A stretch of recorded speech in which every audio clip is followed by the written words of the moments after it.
G'day, everybody, and welcome to another DUC Migrating to Australia podcast. I'm Wes Zan, and today I've joined by, we've got a few people in this one, which is sensational. So we've got Jenni, Dan, who are the parents migrating, and we're joined by Jago, their awesome 9-year-old child, and also joined by Sheila, which is Dan's mum. So we've got to be nice to Sheila as we're taking the family away from her. So let's start at the start, guys. So whereabouts are you guys based at the moment?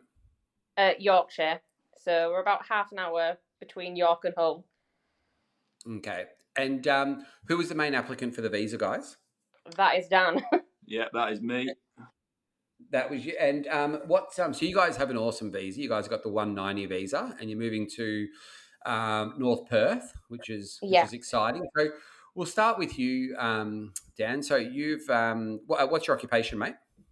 I'm an electrician, Sparky. Nice. So did your skills assessment, obviously got your English test. We always ask, mate, what score did you get in your English test? I'm proud to say I got superior. Love it. How many times did you do it, mate? Once. Oh, geez. Nailed it first time. Yeah, that's awesome. Jenni, was you nervous? I was. Quite nervous. There was some revision there. Yeah, good. That's what you want, isn't it? Yeah. Get the revision done, and then you save your cookies because you get away with doing the test. So, what score did you actually have in total, mate, for the 190? Do you remember? 80 points. Yeah, sensational. And how? When did you guys start the actual process with the Down Under Centre? You started getting all your documents and everything. So we first signed up in January 23. Well done. There's been some wobbles along the way. What about me? I had wobbles. Mainly just at every point Dan had a wobble and thought, "Oh God, what are we doing? Like, are we doing the right thing?" Mainly on cost, Wes, because obviously it's not cheap. So it's like it come to pay for something. Am I doing the right thing? And then Jenni's taught me around, and I've just done it, and I'm glad we have done so. So who was the instigator, guys, about this idea? Dan. Right. Okay. To say he's one up in the wobbles, it was him. And so what was it, mate, that started the conversations? What was it that drew you to Australia? We've thought about it on and off for years, but I never really. When we first initially discussed it, we were never really in a position to do it because I didn't have my qualifications. But then I got my qualifications, but then you kind of get settled in life, and just life happens, and everything kind of goes by. And then all of a sudden one day I was actually watching, an eFix YouTube video, and they got talking about the demand for electricians in Australia, and like how much they're looking at developing solar over the next few years and stuff like that. And I said, "Hey Jen, listen to this. Should look at going, shouldn't we?" And then she just went, "Well, I'm game if you are." And It kind of evolved from there. So from that conversation, guys, roughly to signing up with us, how was it? Like in a week or two? Was it a few months? Literally a couple of weeks. A couple of weeks, yeah. We talked about it more and more, and then we bit the bullet, didn't we? We had our first consultation with you guys, and then I think it was about 2 or 3 weeks after that. I paid the sign-up fee on Australia Day. Oh, wow. Well, that's good timing. And then, so that was Dan's first wobble, Australia Day. Yeah. Yeah. Basically, Wes, when he opened that portal and looked at him, went, "Oh God." Yeah, it's like a job in a job. I always say to clients, it's the hardest part is to start. We can do a good job helping you out and laying it all out for you, but you've still got to go off and get it. That's when people say, "Oh, thank you, for everything you guys did." I'm like, mate, you guys did the hard work. Obviously, we're proud to be a part of it, but it's not easy. And for you, mate, you had to do a practical assessment for the unlicensed trades. They've got to do photos and videos of all their stuff, which if they're not on certain sites or doing certain things, that causes more challenges. Now, with your practical assessment, how did you go? Was it something that you walked in and walked out going, that was easy, or did that have its challenges? It was one of them. I was really nervous about it because I just didn't know what to expect. But once I got in there, and I mean, Mars and her team were great on the day. She was like It was all chilled out, laid back. And once we kind of got stuck in and saw what was going on, it was fairly straightforward. It was easier than an AM2 that you have to do over here to prove your competency. Let's put it that way. And we had it finished by mid-afternoon and stripped out and everything else. It was straightforward. And then we had I can't remember the guy's name. You've had him on a podcast as well. Dave. Dave, yeah. We had Dave on the other end of the iPad watching over us and asking us questions, and he was sound. He was brilliant. Yeah. So yeah, I found you know, it. You don't have to be nice to him, mate. He's already passed you. You what? Sorry. I said you don't have to be nice to him anymore, Dan. He's already passed you. Oh, sorry. That's true. Yeah, that is very true. No, he's good, Dave. He's just done all these assessments in the Philippines last week, which is good. First time we've been able to assess from the Philippines, so he did a good job doing that. So, okay, so you've got your one. So you've got your 190 granted last month, and when are you planning on moving? We're looking at about May next year, but it's all very dependent on our house sale. So we've got the house up for sale. We put it up on Thursday night. We've already had 2 viewings, so it's looking promising. But we kind of we need that to go through before we can go, really. But if it goes earlier, we might come a bit earlier. But yeah, realistically, we're thinking May time for little things that we kind of want to fit in before we go and everything else. So. Ah, very good. And is my little man Jago there? Yeah, he's here. Yeah. So, Jago, how old are you, mate? 9. 9. And I heard you're nearly 10. When's your birthday? March the 23rd. Ah, okay. So you've still got a little bit. You've still got Christmas and all that to get to. And when Mum and Dad told you that you and the family are moving to Australia, how did you feel? I was quite amazed. I wasn't expecting anybody to ever say that to me. Yeah, no, that's a bit of a shock, mate, wasn't it? Have you been excited? And do you, in your mind, are you thinking that Australia is a good idea for you, Mum and Dad, to go to? I'm in the middle. And what's when you say you're in the middle, what's a benefit of you think you moving to Australia? What do you think is going to help you in your life moving to Australia? I think in Australia we'll be able to do a lot more stuff, spend a lot more time on the beach and stuff. Yeah. Yeah. Do you like your swimming, mate? Yeah. You love your water, don't you? He is a bit of a water baby.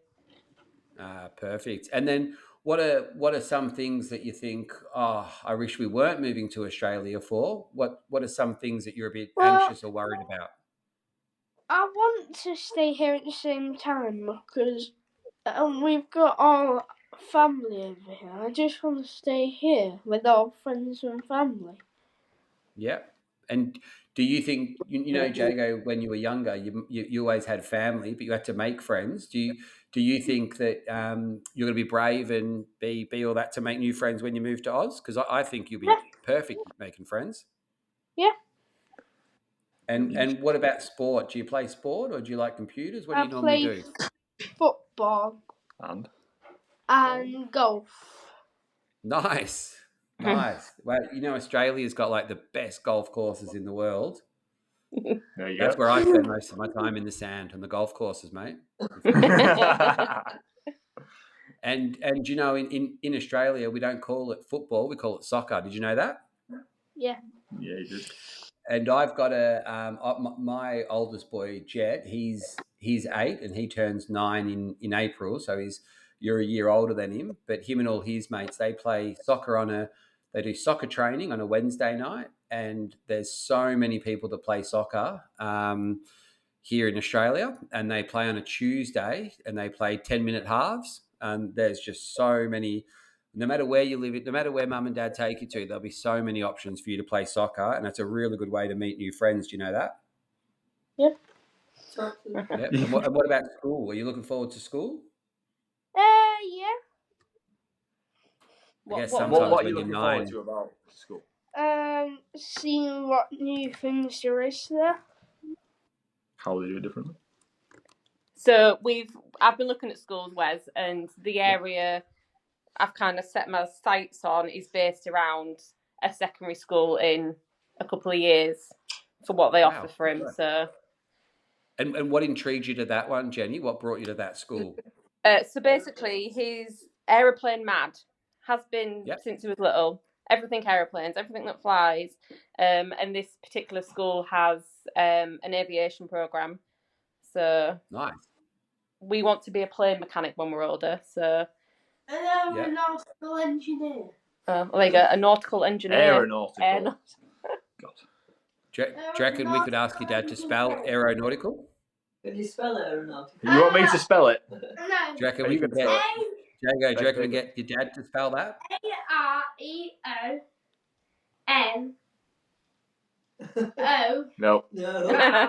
Jago got it wrong. I can spell it. AERONAUTICAL.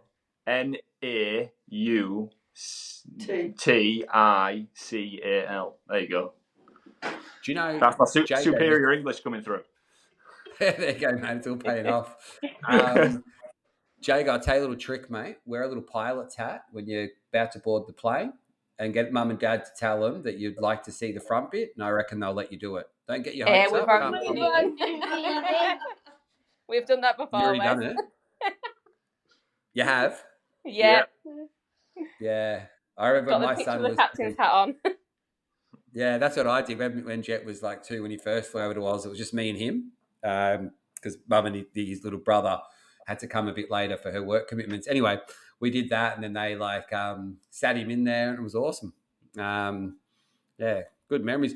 Well, Jago, I reckon you're going to be a star when you get to Oz, mate. And obviously, it's very. I always think the emotional side of migration's really hard on the parents, but I reckon it's really hard on the younger kids as well. But what I will tell you, mate, is the decisions that parents make sometimes, especially when it comes to moving to Australia. We interview lots of people in the podcast, and they'll say how much their kids are thriving when they come to Australia. So I reckon you've got it covered, mate. Whatever that's worth to you, I think you'll, you'll be 10 when you get here, mate. That's a good age. And there's so many ways for you to connect with your family, and you can also visit them as well, especially when you start building planes and all that as well, mate. Might help you, but you've got the internet and all these really good ways for you to keep in contact with your friends and families. So you'll miss them and they'll miss you, but there's lots of opportunities for you guys to chat. And when I used to speak to my friends more when I was in the UK because of the time difference, it was really good.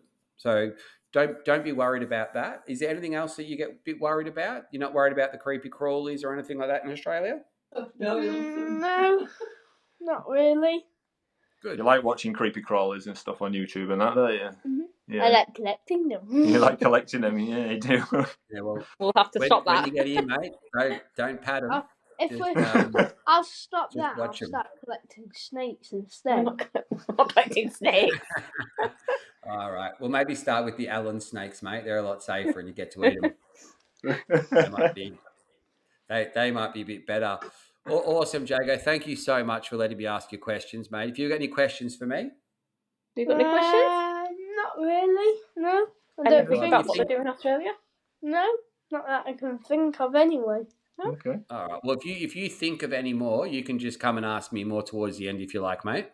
Which I probably won't. I got one more question for you, Jago. Do you reckon is it the lovely lady next to you? Is that Nan or Grandma? Granny. Granny. And do you reckon Granny's a bit angry with me because I'm taking, because your parents and you are moving to Australia? No. No, parents can go. I don't know about Jago. I'll stay with them. So Sheila, we might get you to just jump more towards the camera. Yeah. That's what. So Sheila, what's how did they break the news to you about moving to Australia? Did they give you any warning, or did they just spring it on you, or how did that happen? They just sprung it on us. They stood in front of us and says, "Oh, by the way, we're emigrating to Australia."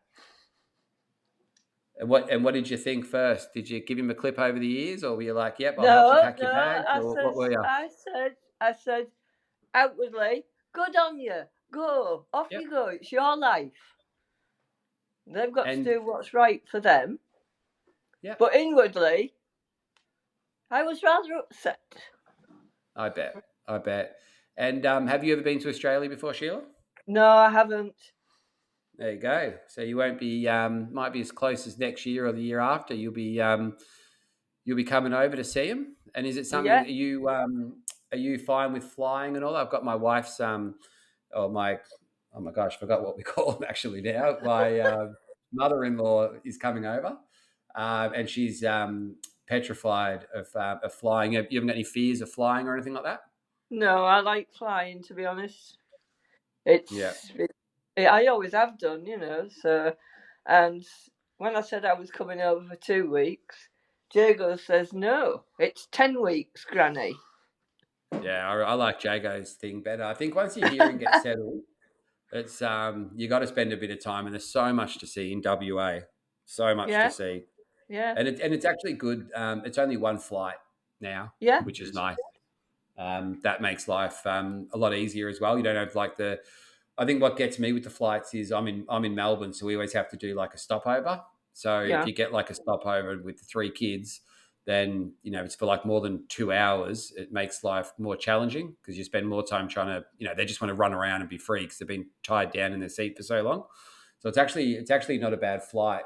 But when they told you, so your reaction, I guess, who was the first person you told, and was it happy when you told that person? Do you remember, or were you sort of a bit like, oh, I can't believe it, they're moving, or what were your thoughts? Well, I've got a friend who lives quite close to me whose daughter moved to Australia years ago, and so I told her, and she says, oh no, but I said, yeah, I'm fine about it because it's an opportunity for them, and if they don't do it now, time goes so quick. Yeah. At least they're looking forward to going, all 3 of them. I know they are. So I'm behind them 100%. And let's face it, the way life goes, I'm not going to be here forever. So no, you'll be in Australia with us. I'm in Australia with them. And like you said earlier, the world is so much smaller now. We can get on Zoom and talk to one another, and it's been brilliant. Brilliant. You're doing a podcast with someone in Melbourne at 8 o'clock their evening, so it's actually only 8 o'clock our time. It's actually 5 p.m. WA time now. Yeah. Wow. That's not too bad then. Yeah. Yeah, that will work fine. And Dan, what does it mean, mate, for you to be able to tell your mum you're moving to Australia and her to have a very welcoming reaction? Did you feel that she would react like that, or were you a bit hesitant of breaking the news? I knew my mum would probably be more backing than most, to be fair. So I was most confident in telling my mum. I think we told my mum first. I didn't know what to expect, whether she'd be happy for us or upset or anything. And now obviously it's a bit of a combination of both. So she's really excited and happy for us, but obviously at the same time, I know she's going to be upset inside, but she's good at hiding that. Yeah. So yeah, when I told my mum, it was quite surprising that she was all for it. And yeah, go, you do right. It's your life, live it. You don't just say stuck around here for us, kind of thing. So it was really nice to get that. Well, I know Jenny mentioned at the start that she listens to our podcast weekly, which is nice. But you'll see sometimes parents don't give that reaction, and I guess there's no right or wrong. You only feel how you feel, right? So well, we've had. We have had the other reaction also. So, there's 2 sets of parents, Jenny. So no, it wasn't Jenny's parents. It was my dad. Okay. So my dad had the opposite reaction. Yeah, sorry, my mum and dad are separated, so they've not been together for a long time. So when we told my dad, and he was genuinely my most worried about person to be telling, his reaction was a bit. What about me? No, well, yeah, I can say that, but let me talk. Sorry. Sorry. It was very muted to begin with, and he was just a bit, oh, that was unexpected. And then the next time we saw him, he almost let rip a bit and said, I think you're doing the wrong thing. You don't know what you're going into. You're going to waste all your money. You go in without any thought or anything like that. It's like, Dad, we're not going without any thought. I think he thought we were literally going in like 2 weeks' time. And we were just going to drop everything and go. But he didn't react to it very well at all, and he never mentioned it once. He's not mentioned it once for about a good year or so. Oh, more than that. More than that. I think we've probably gone a good 16 months where he never spoke a word about it to us. Yeah. Okay. And we just kind of got on with the process. But thankfully, I've got 2 great brothers, and one of them's had a really good chat with him, and kind of made him see our side of things and everything else. And I think he was thinking a little bit about himself. I've no qualms in that. He was thinking, well, what about me? I'm never going to be able to see you again, blah, blah, blah, because he says he can't afford to come. He doesn't like flying that much or anything like that.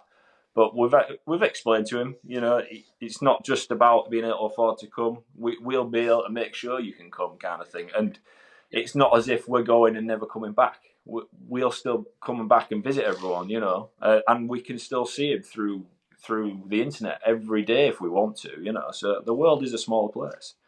But he's kind of come round to the fact now. Yeah, and you also got how much electricians charge these days, mate. You'll be able to afford it.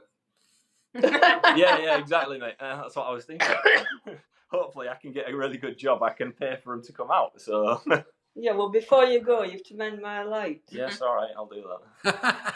Sheila's awesome. Make sure you do that. Hold him to that. I actually did. I'm a plumber by trade.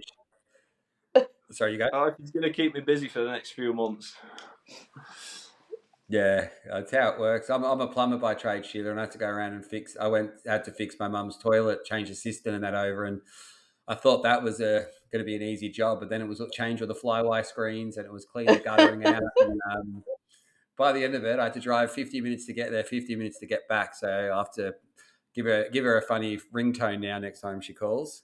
But definitely make the most of it while you've got them there. So, all right. So I guess we've sort of, it was your sort of idea, Dan, to sort of have it, and then Jenny came into she was like, yep, let's do it. Jago's obviously cool with it. Sheila's getting, on the more positive side, and your dad's getting there. Is there any other people in the family on, maybe your side, Jenny, that how did they react to it? So my mum was quite similar, like, go for it. We recently lost my dad a few months ago, so he was quite emotional about it anyway, but it was never going to affect him in a sense. So as awful as that sounds, I didn't really speak to him a lot about it because we just spent the last year him being emotional about everything. So, but yeah, my mum was very positive. Like, go do it. You're only here once. Give it a try. And your sister. So, in your mind, guys, what's Australia going to look like when you get here? I know you're having a call. You've had a call with Gemma, I believe. Yeah. And she's going to work with you to find a rental property. How did that call come about? Obviously, we offer those calls for our clients. I'll just go back on that for the listeners. So for down under centre clients, when we're processing the visas, when you get your invite and your visa granted, we give you a free call with a relocation agent who's a previous client of the down under centre that's lived in Australia or that specific state for a period of time. And I guess their role is to sort of play big brother, big sister. I guess we are sort of this weird down under centre family. I think you get a lot of support from everyone. But how did you find how did you guys both find the call with Gemma? Brilliant. Yeah, really good. Yeah, really helpful. Like Gemma just said, like, we went into it a bit like we were probably like everybody that maybe hasn't been unsure, like where to look, what to look for. And Gemma just said, look, if there's any other suburbs, just like come back to me. Because at that point I was set on the one that we're thinking of. And she was like, look, just pop me a message. And I've gone back and forwards with her via Messenger quite a few times, just with questions that pop into my head. So she literally comes back to me within hours, within a day. I've always got a response from her. And I loved how you said at the start that you've got sort of where Jago's going to high school and everything like that. So when that's really, really forward thinking. So even though you live in a catchment area, is it a certain school that he has to hit grades or anything like that, or is it purely just being in the catchment area? So to be in the catchment area, you'd have a place. But then if we can't find a house in that area, we can apply for an out of catchment place. But then like the specialised programs, there is like little tests and stuff that they want you to do. So yeah, it's so cool though that you've actually sort of usually, well, it's the first time I've heard of that being the instigator of like an actual location in Australia, and I think that's really nice. I'm sure Jago appreciates it too, because that's going to help him get to where he wants to be when he's older. Well, this is part of the reason we're moving, so we've got to think for him for the future and what will be best for him as well, and give him the best opportunities. So, and we want to give him the best experience of this we can possibly give him, because obviously it's a massive impact on not just us, it's a massive impact on him. So if we can give him the best experience, to give him the best chance and opportunity to enjoy it, then that's the main thing for us, isn't it? Yeah. We want to enjoy it ourselves, definitely. That's the whole thing about it. But as we can make sure he can enjoy it, we know we'll enjoy it as well. Yeah. Because just to see a smile on his face every day is a massive thing. So.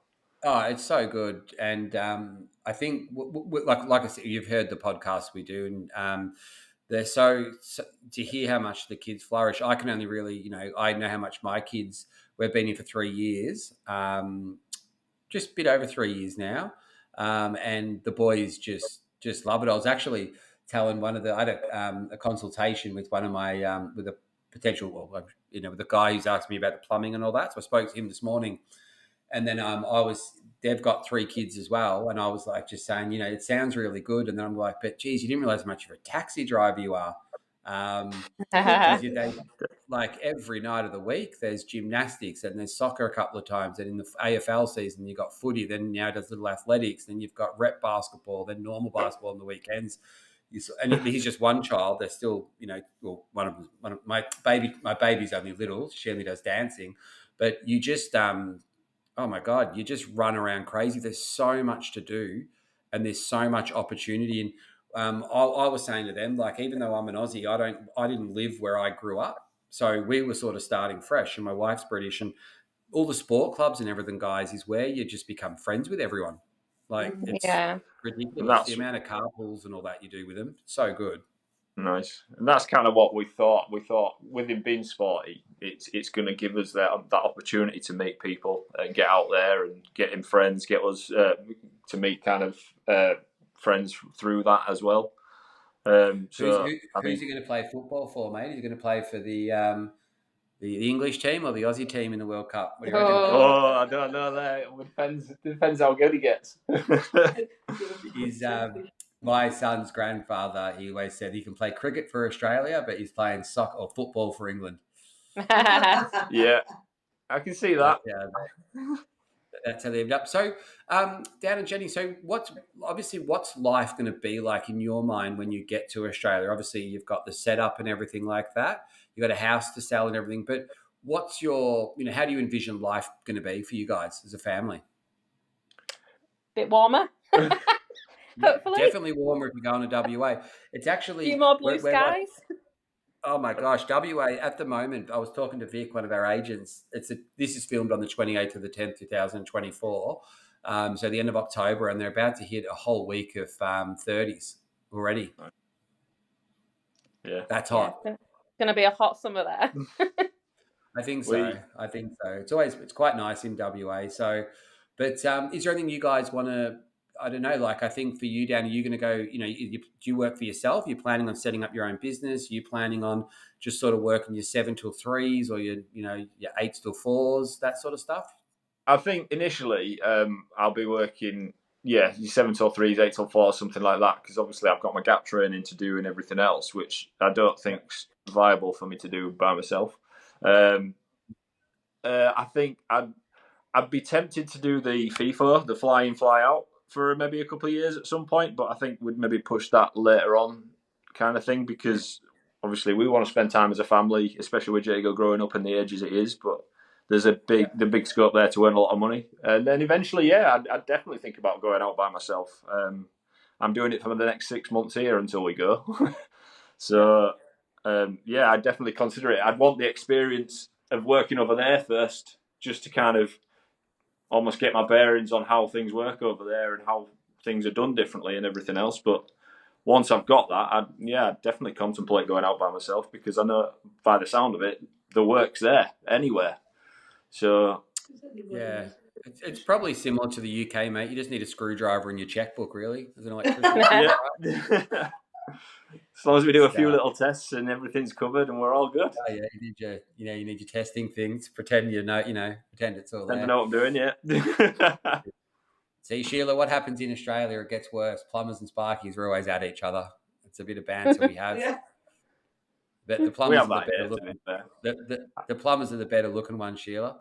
I don't So, know. I don't know. No, Yeah. I don't know. listen, You've got to compare. he's my son, so there's nobody better looking than him. Oh, there you go. No, that's good. So I guess, and what about yourself, Jenny? What are your plans work-wise and all that when you get out to Oz? I don't really know, to be honest. She's not going to be a stay-at-home wife. I'm just pointing out. Yeah. Probably it'll be the focus will be on Dan getting a job first, but then getting us settled, and then I will start looking. I work in customer service here currently for A major kitchen retailer. Yeah. Good wording, Dan. Thank you. No, Dan's just gone to sales or marketing. Superior English again. And I currently work with like solid surface and stuff, but you've just bloody banned all them in Australia, so. Oh, did we? Like your quartz worktops, yeah. There you go. Yes. And you've never been to Oz either? No. No, we get a lot of funny looks about that, Les. No, it's so common, guys. Again, go back to, I had an hour and a half chat with a potential client today, and it was the same thing. We spoke about doing the recce. You know, people come here and do recces. Yeah. And we always get that question, and you've heard them in the podcast. Some will spend like 20 grand in that. They might stop past Thailand, they might do things, but do you get a feel for where you're actually going to live when you're on holidays? Because I'm not saying to people, don't do a recce. Obviously, it's totally up to the person. But the money that you spend on doing the recce is actually more than what you'd spend with your visas and all that. And I think because everything costs a lot of money, if you've got the money there, do it. But how much do you actually? And the listeners might disagree with me, Jenny, on this because they've done it and they got to know. But in my mind, I think, geez, I went to Spain. I loved the holiday there. But what would life be like living there? I think you've got to have a real crack at it and spend the first year is going to be so challenging as well. You're actually arriving, the months that you're planning on arriving, won't be freezing in WA, but it will be cold. You'll have the heaters on and everything like that. So you might get a bit of a shock. And then once you get the warmer months, and then the warmer months just seem to drag on for a while. Like I think from October pretty much through to sort of March, April, it's beautiful weather, but May, June, July, August, where I'm in Melbourne or Victoria, I should say, July and August is cold. It's freezing. That's where I am. So I think it really matters of also the time of the year, but you have to spend a good 12 months to really give it a go because there's so many different states as well. So, we spoke about you guys having that area for the school, but was it always WA? Was it always Perth where you guys wanted to be? Or did you look at any other states? We actually started off looking at Brisbane. I can't actually remember what swayed us, to be honest. I think you like the look of the beaches. Yeah. So my favourite thing, I'm one of these people that I like to have a countdown for a holiday. I literally live my year for my holiday. And I don't want to live my life like that. And like the beaches, and I just said to Dan, like my favourite part of the holiday is having like an evening walk, watching the sunset. And if I can incorporate that into my life every day, then I'll be happy. Yeah, it's pretty special you to have the ability to do that in Australia. I think, whereabouts in Queensland was it where you were thinking? We hadn't really, just Brisbane area. There was no particular. Yeah, we haven't looked far enough into that. No. It's just amazing, like how beautiful Australia is. Like, I kid you not. Like, I mean, we've got nice little pink sky here at the moment. It's just sensational. If you palm trees, we've got a nice grey sky. What? Sorry. A nice grey sky currently. Yeah, that's how I remember the UK. I've had good times in the UK, but it's definitely obviously the weather is quite favourable, and then I think also work-life balance also comes into it. I was telling I'll tell lots of people this, but the superannuation, the pension, and everything as well.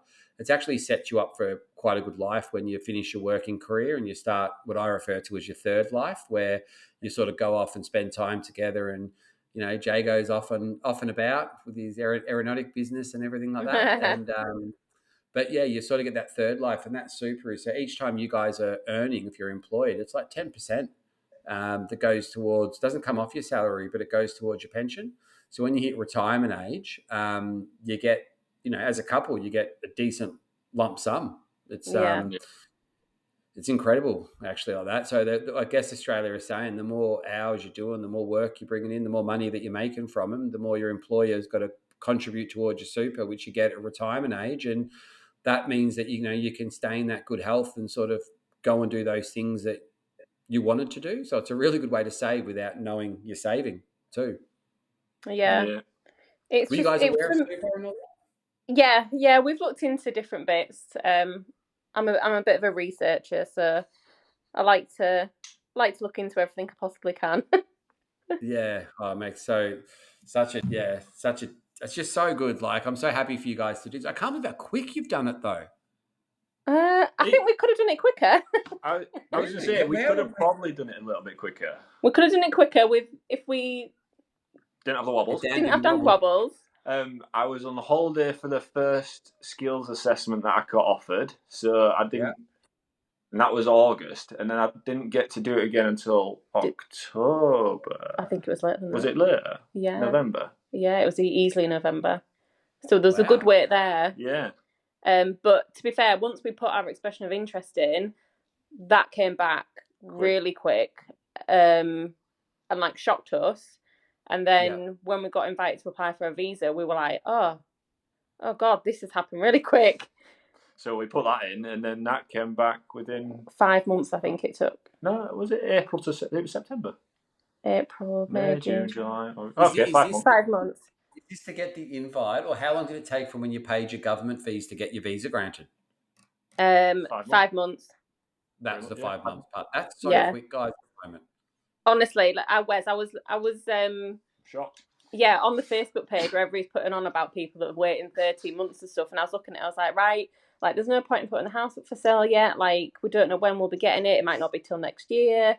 And then I was sat at work one day and my phone was ringing, and it was like an 020 number, I think it was, so like a London number. And I'm one of these people, like, I ain't got time for like no cold callers. So like I normally ignore them, and something that day I just thought I need to answer this. Anyway, it was just lovely little Olivia on the other end, like, hiya Jenny, you okay? And I was like, yes, I think. She was like, well, and I was like, I cannot believe what you're about to say. And she was like, I am about to say it. Wow. And I was like, have you called Dan? And she was like, there was no answer. I was busy. So I had to ring Dan, and then Dan was gutted because he didn't get the phone call because he wanted to tell me. But yeah. How did you tell him? I literally just rang him. She was like, have you got 2 minutes? I was like, well, no, not really. I'm really busy. And she was like, have you not just got 2 minutes to sit down? And I went, why? And she was like, I've got something to tell you. I was like, are you kidding? I kind of knew it, because the best laugh was Jenny had texted me about 2 or 3 times that morning with screenshots of people getting grants from WA, and they were all trades from South Australia. And we're like, huh. And I literally said to him, I was like, look, they applied just before us. They applied after us. And then about 20 minutes later, you're ringing me. Yeah. Saying we've got it. Like I was saying to Dan, like, look at all these grants that are coming through within like 5 months. Like, there's people still waiting. Like, I don't understand. And I was let's keep our fingers crossed. And yeah, then it was us that day. it's really weird. Before the pandemic, visas used to just come through. Jenny Baker was amazing. She would just tell us pretty much. I'd call her every night on the way home from work when I was stuck in the beautiful London traffic. And she'd be like, oh, we had this one, which means next week we're probably going to get these clients. And you're like, fair enough, it would happen. And then obviously the pandemic hit, and then after the pandemic, and then we've had massive delays with things. And then I think now we're starting to probably see a bit more normality through the timing. Yeah. But I definitely feel that immigration are definitely really focusing on trades, teachers, nurses. Well, and, a few other I said that to occupations. Dan. Like last year, I was watching like all the grants come through, and I was like, they're all nurses, they're all like midwives. Yeah, like teachers were a big one. And then it got to like the beginning of this year, and I was like, there was like no grants for trades last year. And I said to Dan, like, it's going to happen, Dan. I was like, they're just going to open the doors and get all the trades in this year. And I was like, it's going to happen. It's going to happen. And he was like, well, it might not. And I was like, it will. It will. All the trades are going to come. Yeah, that's the thing. So, what do you think, Jenny's been the hardest part for yourself through this journey? Dan's looking at me because he knows what I'm going to say. Probably definitely keeping Dan like head in the game and like positive about it.